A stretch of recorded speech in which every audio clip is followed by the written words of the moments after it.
कि अफ्रीका के जो लोग हैं, जो अफ्रीकन ममालिक हैं, वो कहते हैं कि इंडिया ने ग्लोबल साउथ की लीडरशिप का रोल ले लिया है. This is what Africa is saying. It's important to understand really why Bharat matters. We will be bigger in everybody's lives in the coming decade and in the coming century. कि जो India है वो India is betting on Africa's rise. तो इससे पता ही चलता है कि ये एक बहुत बड़ा एजेंडा है, क्योंकि इस पे उन्होंने जो ग्लोबल रीबैलेंसिंग है उसकी भी बात की. उन्होंने ये बात की कि जी इंडिया ने लीडरशिप का रोल ले लिया है, सिर्फ अफ्रीका में नहीं बल्कि ग्लोबल साउथ में भी.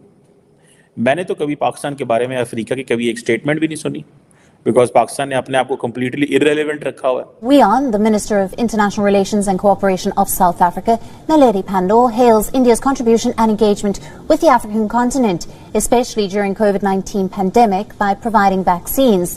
जो इंडियन डायस्पोरा है, they are indigenous elite in Africa. वो ऐसा चाइना का नहीं है. And Dubai is run by Indians. हमारा इंडियंस, ये बिल्कुल सही. इंडियंस है भाई, कोई सवाल ही पैदा नहीं होता. भारत की इकोनॉमी काफी स्ट्रांग चल रही है और आज मैं देख रही थी कि कोई रिपोर्ट भी आई है जिसमें कहा गया है 2027 तक जो है थर्ड लार्जेस्ट इकोनॉमी बनने जा रहा है. लेकिन कौन से ऐसे आपकी जो गवर्नमेंट है उसने कौन से ऐसे स्टेप्स लिए जिसकी वजह से सक्सेसफुल हो पाए इकोनॉमी को आगे बढ़ाने में? जो चीज पाकिस्तानियों को नहीं समझ आई कभी, that how beautifully India with this one event, अपने सिर्फ एक इवेंट के जरिए उन्होंने पूरी दुनिया की जो लीडरशिप है उससे वो अल्फाज निकलवा लिए, या उन्होंने वो अल्फाज कहे जो नॉर्मली एक मुश्किल काम होता है. जय हिंद दोस्तों. भारत में जितने लोग आ रहे हैं वो भारत की तारीफ कर रहे हैं, क्योंकि आपको मालूम होगा कि डे बाई डे जो है भारत ग्रो कर रहा है. और जिस तरीके से भारत विदेश से कोई भी आउट ऑफ कंट्री से कोई भी लीडर आ रहा है तो भारत का तारीफ ही कर रहा है. ये देख करके बोल रहा है कि भारत बहुत तेजी से ग्रो कर रहा है, डे बाई डे ग्रो करता ही जा रहा है. ग्लोबल साउथ में भी जो है इसकी खूब चर्चा हो रही है. लोग कह रहे हैं कि ग्लोबल साउथ का लीडर जो है वो भारत जो है बन चुका है, सुपर पावर बनता जा रहा है धीरे धीरे. क्योंकि कोई भी भारत में आ रहा है तो भारत की तारीफ कर रहा है. भारत की इकोनॉमी, भारत की जो है ग्रोथ रेट देख करके वो भारत की तारीफ कर रहा है, जिसको देख करके पूरे पाकिस्तान के लोग हैरान हो चुके हैं कि भारत हमारे साथ ही आज़ाद हुआ था. पाकिस्तान और हिंदुस्तान दोनों साथ में आज़ाद हुए थे और साथ में वो पाकिस्तान अलहदा भी हो गया था भारत से. लेकिन भारत इस समय चांद पे चला गया है और पाकिस्तान की आज इस समय कंडीशन आप देख सकते हैं. वहाँ की आर्थिक स्थिति कितनी ख़राब चल रही है. बिल्कुल बांग्लादेश और नेपाल से भी जो है बिल्कुल नीचे जा चुका है पाकिस्तान. के फॉरेन मिनिस्टर जो हैं उन्होंने ये बात की कि जी इंडिया ने लीडरशिप का रोल ले लिया है, सिर्फ अफ्रीका में नहीं बल्कि ग्लोबल साउथ में भी. मैंने तो कभी पाकिस्तान के बारे में अफ्रीका की कभी एक स्टेटमेंट भी नहीं सुनी, बिकॉज पाकिस्तान ने अपने आप को completely irrelevant रखा हुआ है. वो कहते हैं जनाब इंडिया की जो राइज है ये अफ्रीका और ग्लोबल साउथ के लिए बहुत अच्छा है. आपको पता है इंडिया अपने तमाम, वो एक चेक मार्क होते हैं, चेक मार्क करते हैं, 1 2 3 4 कितने पॉइंट्स हैं जी, ठीक है जी, हमें ये आपने जी वीज़ा अप्लाई करना है, कुछ चीज़ें करनी है तो पॉइंट्स होते हैं जी, ये भी पॉइंट भी पूरा है, ये भी पूरा, ये भी पूरा, ये भी पूरा. इंडिया तमाम इंटरनेशनल कम्युनिटी को समहाउ कन्विंस कर रहा है कि हमारी सपोर्ट करें to be the permanent member of the UNSC. That is the target. अब होता क्या है, एक इवेंट कराया, वहाँ पे पूरी दुनिया के लोग आए, सब लोगों ने एक दूसरे के साथ, पाकिस्तान तो था नहीं, क्योंकि इंडिया का ये प्रिंसिपल प्लान है कि पाकिस्तान को आइसोलेट करना है. That's the plan. The plan is to isolate Pakistan, already isolated Pakistan. क्योंकि हमारे लीडरान जो हैं उन्होंने ये फैसला कर लिया हुआ है. जैसे अभी मैं पिछली व्लॉग में कह रहा था कि इमरान खान कहते हैं कि हमें IMF कर्जा ना दे.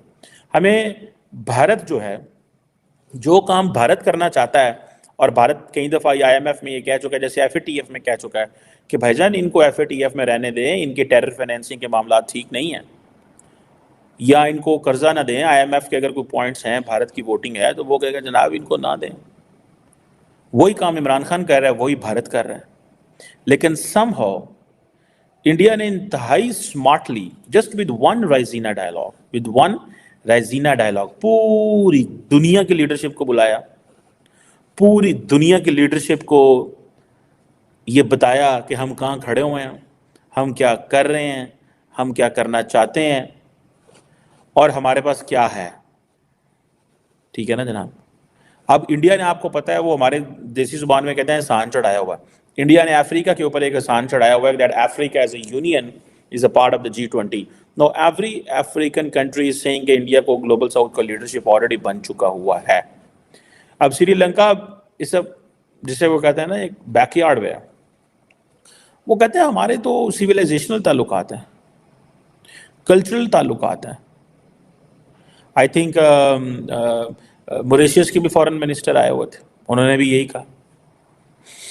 उन्होंने कहा जी हमारी तो कल्चरल टाइज है। मॉरिशस ने तो ये कहा, जैसे फॉर एग्जांपल उन्होंने कहा ये जो कल्चरल कनेक्शन है दोनों मुल्कों के दरमियान, पर्टिकुलरली अयोध्या में जो राम मंदिर का इनॉग्रेशन हुआ, तो आपको पता है Mauritius was the may be the only country in the world which gave 2 hours of छुट्टी टू इट्स सरकारी एम्प्लॉयज़ कि भाई आप लोग जो है वो उस सेरेमनी का हिस्सा बनो जिसमें नरेंद्र मोदी अयोध्या मंदिर का इफ्तिताह कर रहे हैं। This is what they did. Sri Lanka कहता है हमारे सिविलाइजेशनल लिंकेजेस हैं, सिविलाइजेशनल। उनके जो minister for state of foreign affairs आए हुए थे, उन्होंने कहा है कि हमारे ताल्लुकात ये सिविलाइजेशन पे मुबैन। हमारा जिस खित्ते से हम हैं, हमारा किसी से कोई सिविलाइजेशनल ताल्लुक नहीं है। क्वेश्चन आता है ना कि हमारा किससे सिविलाइजेशनल ताल्लुक है। अगर हम ईरान की बात करें, वो नाराज़। अफगानिस्तान को कहते हैं हमारा इस्लामिक ब्रदरली कंट्री है, वो कहते हैं हमें ब्रदरली इस्लामिक ना कहें, आप हमारे नेबरली कंट्रीज हैं। ठीक है। चाइना जो है वो हमसे नाराज़ रहता है, उसको हम कह कुछ नहीं सकते क्योंकि चाइना का किसी चीज़ से लेना देना नहीं है, ना वहाँ इस्लाम है ना लेनी ना देनी, क्योंकि हमने तो अपने वो कैटेगराइज किया हुआ था। सो इंडिया जब जाता है श्रीलंका में और मॉरिशस में, तो ये सिविलाइजेशनल ताल्लुकात की बात होती है और कल्चरल टाइज की बात होती है। जब जाता है ओवरऑल साउथ में, तो India as an economy emerge होता है। इसका मतलब है कि इंडिया अब as a global leader Africa को भी लीड कर रहा है। सर क्या कहेंगे इसके? बड़ी इंटरेस्टिंग, ये मैंने जो उनके ये सुनी है arguments, Africa is rising and India is betting on Africa is rising, very interesting words. और देखें जयशंकर तो एक प्रोमिनेंट फॉरेन मिनिस्टर हैं, बड़े आउटस्टैंडिंग हैं फ्रॉम देखा जाए, लेकिन ये सारी बैकग्राउंड एक्चुअली जब अफ्रीका की आज़ादी की मूवमेंट चल रही थी, तो खासतौर पे साउथ अफ्रीका में इंडिया ने बड़ा पॉजिटिव रोल प्ले किया था आगे बढ़ बढ़ के। They want to be on the winning side in the batting. वो उनके साथ इंडस्ट्रियल डेवलपमेंटल कोऑपरेशन करेंगे। यही इंडिया का चार्म है कि कोऑपरेशन के जरिए, इन्वेस्टमेंट्स के जरिए वो अपनी एक गुडविल, सॉफ्ट पावर जो है उसको बढ़ा रहे हैं।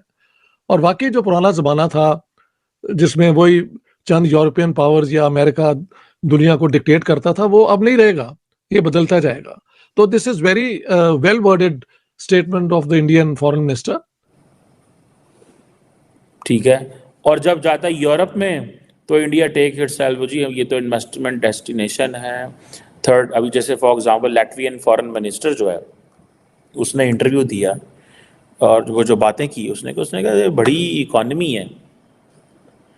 हर मुल्क जो है, आप इमेजिन करें कि इंडिया का जो फॉरेन ऑफिस है, इंडिया की जो स्टेट्स हैं, वो they are working day and night, because उनको पता है कि एक आपके लिए अपॉर्चुनिटी खुल चुकी हुई है ना, अपॉर्चुनिटी खुल चुकी हुई है, एक रास्ता है जो आपके सामने आ गया हुआ है। अब क्या करें, अब क्या करें उस रास्ते का। भारत की ग्रोथ देख करके पूरी दुनिया हैरान है। भारत की ग्लोबल साउथ के लीडर मान रहे हैं, क्योंकि साउथ अफ्रीका ने भी जो है 56 साउथ अफ्रीकी जितने देश हैं, सब लोग जो है भारत को ग्लोबल जो है सुपर पावर देश मान रहे हैं। जिस तरीके से Bharat day by day growth करता जा रहा है, देख सकते हैं भारत में कोई भी लीडर आ रहा है तो भारत की तारीफ कर रहा है। पीएम मोदी की तारीफ हो रही है कि भारत कितनी तेजी से ग्रो कर रहा है। वही बात करेंगे भारत की, तो भारत इतना धीरे धीरे आगे जा चुका है कि इसके आने वाले कुछ चंद सालों के अंदर जो है भारत जो है वो तीसरे या दूसरे पोजीशन पे जो है दुनिया में आ जाएगा, मस्जिद पे। तो ये सब देख करके पूरी दुनिया हैरान हो चुकी है। आप लोगों को मालूम होगा कि भारत की ग्रोथ रेट क्या चल रही है, भारत की इकोनॉमी क्या है, भारत के डिफेंस सिस्टम क्या है। काफ़ी स्ट्रॉन्ग तरीके से भारत चल रहा है। आउट ऑफ कंट्री में जितने भी कंट्री हैं, सभी कंट्री से बढ़िया ताल्लुकात है भारत के। खासकर मुस्लिम देशों से भी बढ़िया ताल्लुकात थे। UAE, Dubai, south Africa, Qatar, Oman, सबसे जो है बढ़िया रिलेशन, बहुत ही बढ़िया ताल्लुकात जो है भारत के हैं, जिसको देख करके पूरे पाकिस्तान के लोग भी हैरान हैं। और केवल पाकिस्तान में ही है बस एक ऐसा सिस्टम आर्थिक उसका गिरता जा रहा है कि वो लोग नहीं सुधार पा रहे, क्योंकि आपको मालूम होगा कि उसमें पाकिस्तान को और भारत को साथ में जो ही आज़ाद हुए थे, लेकिन भारत इस समय चाँद पे जा चुका है और पाकिस्तान में भी भुखमरी की